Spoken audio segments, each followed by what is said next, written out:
দাদু আমার তোলাইছে। হ্যাঁ, তুই পোস্টার লাগাইছিস কে? দাদু পোস্টার লাগাইছি, মোদের একটা বুয়ো লাগবে না, তো হেইয়ার কারণে মুই এক পোস্টার টোস্টার লাগাইয়া দিছি। অনেক জায়গায় লাগাইছি, এই কারণে মোর নাম্বারও দিয়ে দিছি দাদু। কা কিল্লাই তুই তোর নাম্বার কিল্লাই দিছিস?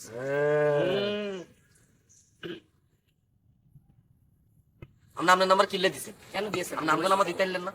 আরে বেড়া, তোরা বোঝো না কা, তোরা কি বুয়ার সাথে কথা বলো? যা কথা বলার তো মোরই বলতে হয়। হ্যাঁ, এবার হচ্ছে ভাই আসল কথা। আমরা বুয়ার লগে ভাই কি কথা কইম? বুয়া আম করে ফোন দিবা, আমরা কেমন 3 বেলা কাম করবেন, আপনি বেতন আমরা চলে যাবেন। এটা তো।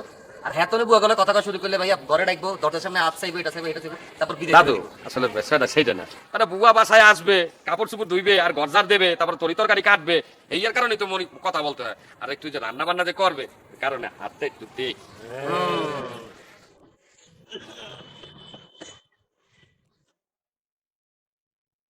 তোর হাত পরিষ্কার?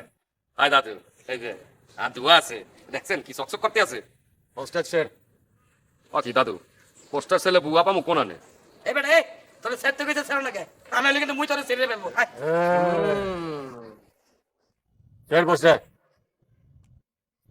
সে সে ভাইয়া শিখতে কি কষ্ট হবে না? 2 হাতের ফাঁক দিয়ে শিখতে।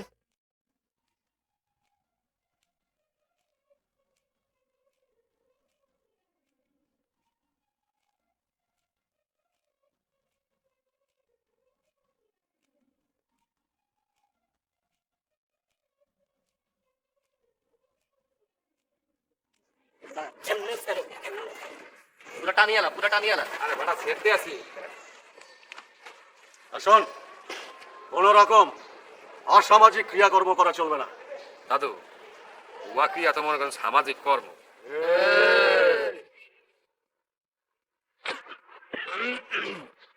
মনে রাখিস কথাটা। আরিফিনরে ফোন দে বেটা, কই? দেখে ফোন দে, ড্রাগন কোনায় ভাইয়া, ড্রাগন কোনায়। ডাকুন না। আইতে ডাকতে আয়। বলছে না ডাকতে। এই বেটা আপনি চুপ থাকেন না।